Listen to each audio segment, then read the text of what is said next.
আজকে নিয়ে এসেছি মাশরুম ফ্রাইয়ের রেসিপি নিয়ে। এটা বানানো যেমন সহজ, খেতেও তেমনই সুস্বাদু। গরম ভাতের সাথে জাস্ট জমে যাবে।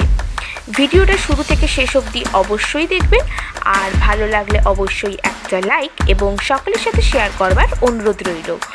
আসুন দেখে নেওয়া যাক আমার আজকের এই ভিডিওটি।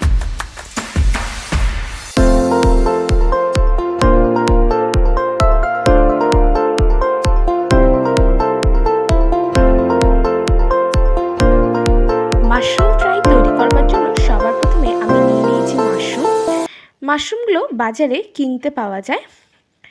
এবারে এই মাশরুমগুলোকে আমি একটা প্লেটের মধ্যে নিয়ে নিলাম। এগুলোকে আমি কাটা দেখিয়ে দিচ্ছি। প্রথমে একটা মাশরুমকে নিয়ে তার এই যে ডাঁটিটা আছে এটাকে কেটে নিয়ে তারপর মাঝখান থেকে এটাকে আমি কেটে নিলাম। যেহেতু আমি এটা ভাজা করব, তাই এটার আমি সরু সরু পিস করে কেটে নেব। এটা অনেকটা রাবারের মতন হয়, তাই কাটতেও আপনাদের সুবিধা আছে। ঠিক এরকমভাবে সরু সরু পিস করে প্রতিটা মাশরুমকে আমি কেটে নেব। সমস্ত মাশরুমগুলোকে আমার ভালো করে কেটে নেওয়া হয়ে গেছে। এবারে মাশরুমের ভেতরে এই যে কালো কালো নোংরাগুলো আছে, এইগুলোকে আমি বাদ দিয়ে দেব। তারপর আমি এটাকে জলের মধ্যে চুবিয়ে ভালো করে পরিষ্কার করে নেব। যতক্ষণ মাশরুমগুলোকে পরিষ্কার করা হচ্ছে, আপনারা চট করে গিয়ে ভিডিওটাকে লাইক করে আসুন এবং কমেন্ট করে আসুন ভিডিওটা এতদূর আপনাদের কেমন লাগলো। এবারে আমি কড়াইতে নিয়ে নিয়েছি জলটাও গরম হয়ে গেছে। এবারে আমি এর মধ্যে মাশরুমগুলোকে দিয়ে ভাপিয়ে নেব।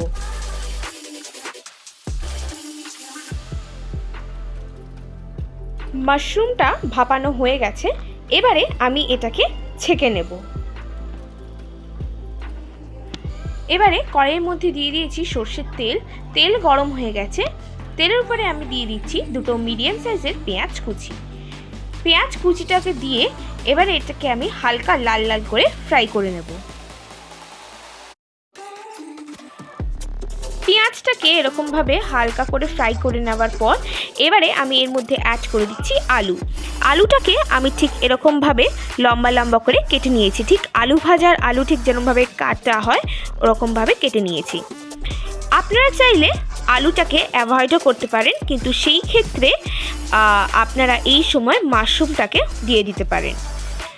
আলু ভাজা হয়ে যাওয়ার পর একটু নেড়ে চেড়ে এর মধ্যে দিয়ে দিচ্ছি পরিমাণ মতো নুন, আর দিয়ে দিচ্ছি Kashmiri red chilli powder. Kashmiri red chilli পাউডারটা এই কারণেই দিলাম যাতে কালারটা ভালো আসে।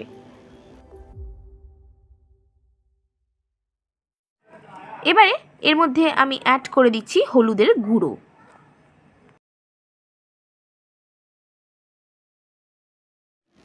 পেঁয়াজ আর আলুটাকে মোটামুটি ভালো করে একটু নেড়ে চেড়ে নেওয়ার পর এবারে আমি এর মধ্যে অ্যাড করে দিচ্ছি আগে থেকে ভাপিয়ে রাখা মাশরুমগুলো দিয়ে আবার এটাকে আমি একটু ভালো করে নেড়ে চেড়ে নেব। নেড়ে চেড়ে নেওয়া হয়ে গেছে। আমাদের মোটামুটি মাশরুম ভাজা একদম রেডি। এবারে চলুন এটাকে গরম গরম পরিবেশন করি। তৈরি হয়ে গেছে আমাদের আজকের রেসিপি মাশরুম ভাজা। এইটা আপনারা অবশ্যই বাড়িতে ট্রাই করবেন এবং আমাকে কমেন্ট বক্সে কমেন্ট করে জানাবেন কেমন লাগলো। ধন্যবাদ।